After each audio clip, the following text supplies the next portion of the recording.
എല്ലാവർക്കും നമസ്കാരം. എന്റർടൈൻമെന്റ് കീഴിലേക്ക് എല്ലാവർക്കും സ്വാഗതം. യെസ്, എന്റർടൈൻമെന്റ് കിഴി റിവ്യൂ. യെസ്, ആഭ്യന്തര കുറ്റവാളി. ഞങ്ങൾ രണ്ട് ആണുങ്ങളാണ്, പാവങ്ങളാണ്, ഞങ്ങളെ കുറ്റവാളികളാക്കുന്നത് അല്ലേ?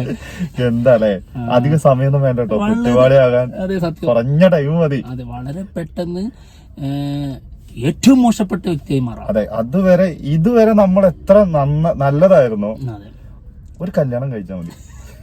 കല്യാണം കഴിക്കുമ്പോ ചിലർക്ക് ഭാഗ്യം കൊണ്ട് നല്ലതായിട്ട് കിട്ടും, അതെ, അല്ലെങ്കിൽ പ്രശ്നം തന്നെയാണ്. തീർച്ചയായിട്ടും. അതെ, അത് സാഹചര്യങ്ങൾ കൊണ്ട് വളരെ വേഗത്തിൽ കുറ്റവാളിയാകാം എന്നുള്ളത് കാണിച്ചു തരുന്ന ഒരു സിനിമയാണ് ആഭ്യന്തര കുറ്റവാളി. നല്ല രീതിയിലുള്ള ഒരു തോട്ടാണ് ഇതിന്റെ. സോറി ഗൈസ്,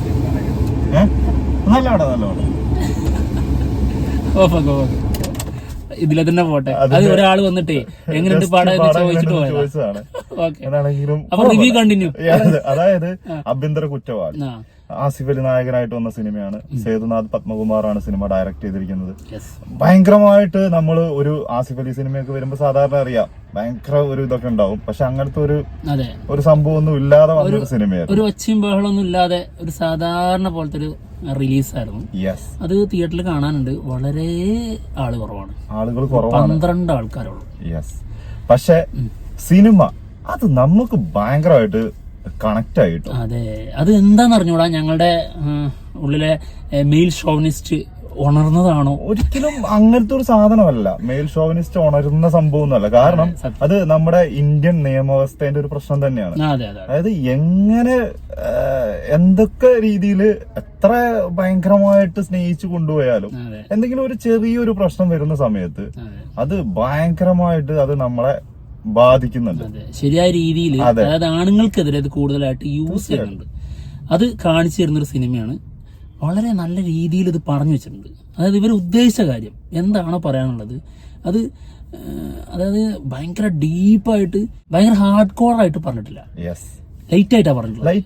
ശരിക്കും കുറച്ചുകൂടി സ്ട്രോങ് ആയിട്ട് ചില സമയത്ത് നമുക്ക് തോന്നും ഇത് പോരായിരുന്നു കുറച്ചും കൂടി. അത് എന്താണെന്നറിയോ, അത് ചിലപ്പോ അത് നമ്മൾ ആണുങ്ങളായതുകൊണ്ടായിരിക്കാം, അല്ലെങ്കിൽ നമ്മുടെ ആണുങ്ങളുടെ ഒരു ഉള്ളില് നമുക്കറിയാം സ്ത്രീകൾക്ക് അതെ സ്ത്രീകൾക്ക് വേണ്ടി സംസാരിക്കുന്ന ഒരുപാട് ആൾക്കാരുണ്ട് എപ്പോഴും.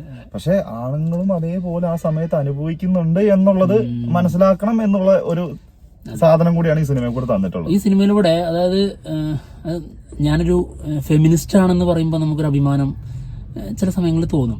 അത് നല്ലൊരു കാര്യമായിട്ട് ആരുടെ മുമ്പിൽ അങ്ങനെ പറയാമെന്നുള്ളൊരു തോന്നലുണ്ടാവാറുണ്ട്. അതുപോലെ ഞാനൊരു മെയിൽ ഷോണിസ്റ്റ് ആണ് എന്ന് പറയുന്നത് അത്ര വലിയൊരു അത്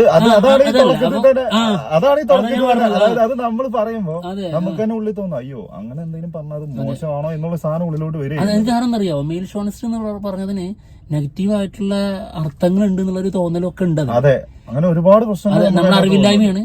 ശരിക്ക് ആണുങ്ങൾക്കും വേണ്ടിയിട്ടും നമുക്ക് വാദിക്കാം. സ്ത്രീയായിട്ടും ആണായിട്ടൊക്കെ ജനിച്ചു പോയി, അതെ, എല്ലാവർക്കും വേണ്ടി നമുക്ക് അങ്ങ് വാദിക്കാം. ജനിച്ചു പോയില്ലേ സാർ, ജനിച്ചോട്ടെ എന്ന് വെച്ചില്ലേ, അതേപോലെയാണ്. എന്താണെങ്കിലും സിനിമ അടിപൊളിയായിട്ടാണ് ഞങ്ങൾക്ക് ഫീൽ ചെയ്തിട്ടുള്ളത്. ആസിഫ് അലി ആണെങ്കിൽ നമുക്ക് എടുത്തു പറയേണ്ട ആവശ്യമൊന്നുമില്ല. ആസിഫ് അലിന്റെ പെർഫോമൻസിന്റെ കാര്യത്തിലേക്ക് നമ്മൾ തിരിഞ്ഞു നോക്കേണ്ട ആവശ്യമില്ല. അത് സത്യമായിട്ടും നടന്ന് വിളിക്കാൻ പറ്റും, മുഖത്ത് നോക്കി വിളിക്കാം, നടാന്ന്. ഇതിന്റെ ഫസ്റ്റ് ഹാഫ് വളരെ ആവറേജ് ആയിട്ടാണ് ഫീൽ ചെയ്തത്. പിന്നെ കണ്ടന്റ് ഒന്നും ഇല്ലേ, അത് ശരിയായ രീതിയിലേക്ക് ഇവർ പറയാൻ ഉദ്ദേശിച്ച ആ കണ്ടന്റിലേക്ക് എത്തുന്നില്ലേ എന്നൊക്കെ നമുക്ക് തോന്നും. പിന്നെ നീട്ടി വലിച്ചാണത് പോകുന്നതെന്നൊക്കെ തോന്നുന്നുണ്ട്. പക്ഷെ ആ സമയങ്ങളിലും ഈ ഫസ്റ്റ് ഹാഫിൽ ആസിഫ് അലിയുടെ പെർഫോമൻസ് കൊണ്ട് ഗംഭീരാക്കിയിട്ടുണ്ട്. പിന്നെ എടുത്തു പറയേണ്ടത് ആസിഫ് അലിന്റെ കൂടെ തന്നെ അസീസും ആനന്ദ് മന്മഥനും. അതെ അതെ, രണ്ടുപേരും നല്ല അടിപൊളിയായിട്ട് തന്നെ ഒപ്പത്തിനൊപ്പം ഉണ്ട് കേട്ടോ. ആനന്ദ് മന്മഥന്റെ ക്യാരക്ടറേ, അതായത് ചില ഉപദേശങ്ങളൊക്കെ കൊടുക്കുന്ന ഒരു ക്യാരക്ടറാണ് ആസിഫ് അലിക്ക്. അപ്പോൾ നമുക്ക് അത് ഉൾക്കൊള്ളാൻ പറ്റും. അതായത് ഈ ഉപദേശിക്കാനുള്ള മുതല് ആ ആളുണ്ട് എന്ന് നമുക്ക് തോന്നും. അത് നമുക്ക് ഒരു സമയത്ത് അത് നമുക്കത് മനസ്സിലാക്കും. ആള് നമ്മൾ ഇതുവരെ കണ്ടോ ചില സമയത്ത് നമുക്ക് തോന്നിപ്പോ ഇപ്പം കാരണമാണല്ലോ ഇങ്ങേറി കയറി പോണത് എന്നുള്ളൊരു ഫീലൊക്കെ വരും. പക്ഷെ ശരിയായിരുന്നു കേട്ടോ, അത് കറക്റ്റ് ആയിരുന്നു എന്നുള്ളത് പിന്നെ ഒരു സമയത്ത് നമുക്കത് മനസ്സിലാക്കും. പൊളി ക്യാരക്ടർ. അതേപോലെ തന്നെ അസീസിന്റെ ക്യാരക്ടർ ആണെങ്കിലും അടിപൊളി ക്യാരക്ടറാണ്. ഇവര് പല ഭയങ്കര ഫ്രണ്ട്സ് ആണ്. അതിന്റെ അകത്തുള്ള കൗണ്ടറുകള് ഭയങ്കര രസമായിട്ടാണ് ഇവര് മൂന്നുപേരും പോയിട്ടുള്ളത്. ചിലത് ഏൽക്കാതെ വരുന്നുണ്ട് തുടക്കത്തിലൊക്കെ. ഫസ്റ്റ് ഹാഫിലുള്ളതൊക്കെ വലിയ ഇത് നമ്മൾ കുറെ കണ്ട് കേട്ടിട്ടുള്ള സാധനമാണ്. ഈ കോമഡിക്ക് വേണ്ടിയിട്ട് ചിലത് ആവർത്തന വിരസത, പിന്നെ ഏൽക്കാതെ വരുന്നുണ്ട്. അങ്ങനെ ഒരുപാട് പ്രശ്നങ്ങളുണ്ട്. അതെ, അതിന് എനിക്ക് തോന്നുന്നു അതിന്റെ ഒക്കെ തിരിച്ചു തരുന്നുണ്ട് സെക്കൻഡ് ഹാഫില്. അതെ, അത് നമുക്ക് എന്താണ് അവിടെ നഷ്ടപ്പെട്ടത് അത് നമുക്ക് ഫുള്ളായിട്ട് തിരിച്ചു. അതാണ് ഡീപ്പായിട്ട് കുറച്ചുകൂടെ ഒക്കെ, അതായത് ഫസ്റ്റ് ഹാഫിനേക്കാൾ കൂടുതൽ ഇതിന്റെ കണ്ടന്റിലേക്ക് ഇറങ്ങിച്ചെന്നു. അതാണ് നമുക്ക് അതിലേക്ക് കണക്ട് ആയി ശരിക്കും. അതിന് മുൻപ് കണക്ട് ആവുന്നുണ്ട്, സിനിമയിലേക്ക് കണക്ട് ആവുന്നുണ്ട്, പക്ഷെ കണ്ടന്റ് ഒന്നും ഇല്ലല്ലോ എന്നുള്ള രീതിയിൽ ഒരു അവറേജ് അനുഭവമാണ് നമുക്ക് അതുവരെ തോന്നുന്നത്. പക്ഷെ അതിനുശേഷം വളരെ ശക്തമായി തന്നെ ഇവർക്ക് പറയേണ്ട കാര്യം കൃത്യമായി പറഞ്ഞതുപോലെ ഫീൽ ചെയ്തു. പിന്നെ അതുപോലെ തന്നെ എടുത്തു പറയേണ്ടതാണ് ഈ ഒരു ഇതിന്റെ ഒരു നമുക്ക് ആ ഒരു സീരിയസ്നെസ് ഒക്കെ കിട്ടുന്നത് 2 പേര് വരുന്നുണ്ട്. ഒന്ന് ഹരിശ്രീ അശോകൻ, ഒന്ന് നമ്മുടെ സിദ്ധാർത്ഥ് ഭരത്.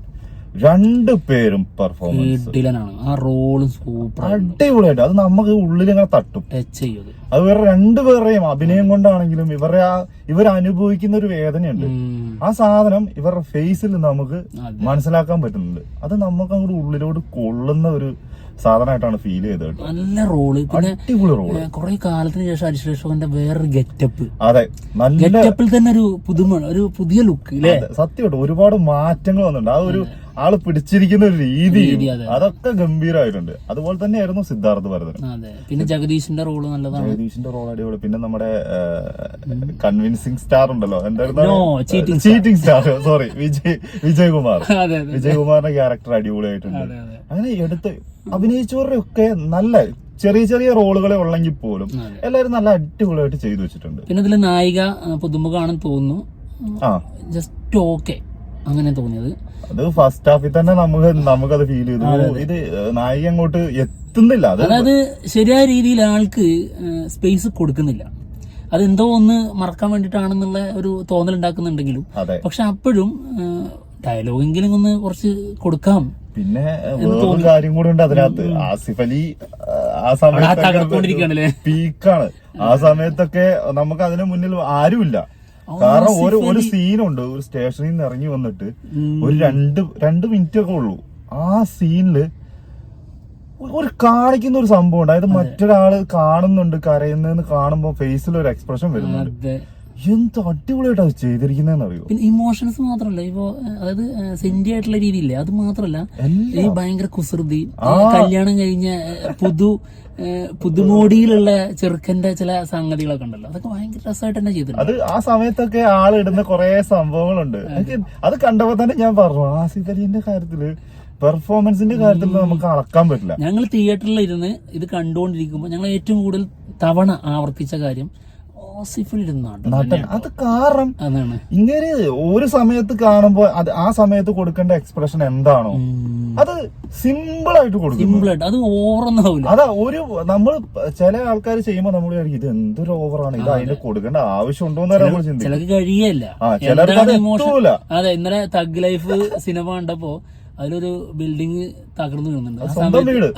ആ സമയത്ത് STRന്റെ എന്ന് പറഞ്ഞ ആകെ 2 സൗണ്ട് ഇട്ടിട്ട് 2 കണ്ണു ഇട്ടിട്ട് ഞാൻ ഞെട്ടിപ്പോയി. അങ്ങനെ എല്ലാ സാധനം ചെയ്യേണ്ടത് നമുക്ക് തോന്നും, കാണിച്ചു തരും. എങ്ങനെ ആയിരിക്കണം അവിടെ അഭിനയിക്കണത്. റേഞ്ച് ഭീകര, അതൊന്നും ഒരാളെ കൊണ്ട് എത്തൂല.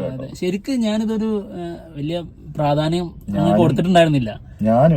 ഞാൻ ഇതിന്റെ ട്രെയിലർ കണ്ടപ്പോലും ഞാൻ വിചാരിച്ചു ഇത് എന്ത് സിനിമയാണ് എന്നുള്ള വിചാരിച്ചിരുന്നു. പക്ഷെ ഉണ്ടല്ലോ സിനിമ കൊടുക്കുന്ന മെസ്സേജ് ഗംഭീരമായിട്ടുണ്ട്. ഇതിലെ കോർട്ട് റൂം സീനുകളൊക്കെ ഭയങ്കര അടിപൊളിയുണ്ട്.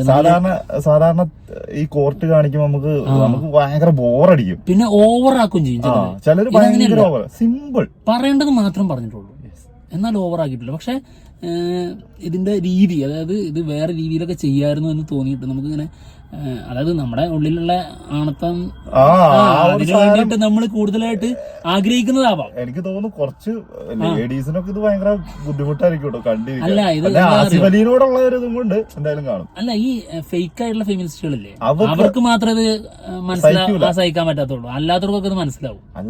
അല്ലാത്തവർ എനിക്ക് തോന്നുന്നു അവര് ഒരുവിധം സ്ത്രീകളൊക്കെ ആണുങ്ങളുടെ ഒരു മനസ്സും കൂടെ അറിഞ്ഞ് മുന്നോട്ട് പോകുന്ന ആൾക്കാരാണ്. അങ്ങനെ തന്നെ, അങ്ങനെ ചില കഥാപാത്രങ്ങൾ അതിലുണ്ട് തീർച്ചയായിട്ടും. പിന്നെ ആണുങ്ങൾ വളരെ മോശം ആണുങ്ങളും അതിലുണ്ട്.